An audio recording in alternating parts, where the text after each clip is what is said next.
നിങ്ങൾ പറയുന്നതിന്റെ ആദ്യത്തെ അക്ഷരം കാ ആയിരിക്കും. ഓക്കെ, എന്താ പേര്? ആദ്യം തന്നെ പോയി ഔട്ടായി. ചാൻസുകൾ ഞാൻ തരാം. കല്യാണം കഴിച്ചിട്ടുണ്ടോ? വീട്ടിലാരൊക്കെ ഉണ്ട്?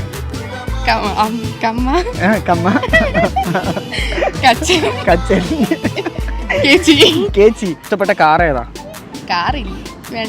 ഇവിടെ എന്തിനാ വന്ന? കടൽ കണ്ടിട്ട് എങ്ങനെയുണ്ട്? കടൽ സൂപ്പറാ. എന്നെ കാണാൻ എങ്ങനെയുണ്ട്? ബ്ലാക്ക് ഡ്രസ്സിൽ സൂപ്പറാ. കറുത്ത ഡ്രസ്സിൽ തോറ്റാലും ജയിച്ചാലും ഞങ്ങൾ സമ്മാനം തരും. Thank you. തന്നെ വരാം. എന്തായാലും ചോദിച്ചല്ലേ, ഒരാൾ ജയിക്കുന്നുണ്ട്. ജയിച്ചാൽ അടിപൊളി സമ്മാനം തരും. സ്കൈസെൽ സ്പോൺസർ ചെയ്തിരിക്കും. നല്ല കിടിലൻ സമ്മാനം കിട്ടും. എന്താ പേര്? കാവേരി. എവിടെന്നാ വരുന്ന? കായംകുളം. കായംകുളത്ത് ആരൊക്കെ ഉണ്ട്? കാമുകനുണ്ട്. Very good, nice answer. Okay, ഇവിടെ എന്തിനാ വന്ന? കടലാണ്. കടൽ കണ്ടിട്ട് എങ്ങനെയുണ്ട്? കണ്ട പോലെ ഉണ്ട്. അച്ഛന്റെ പേരെന്താ?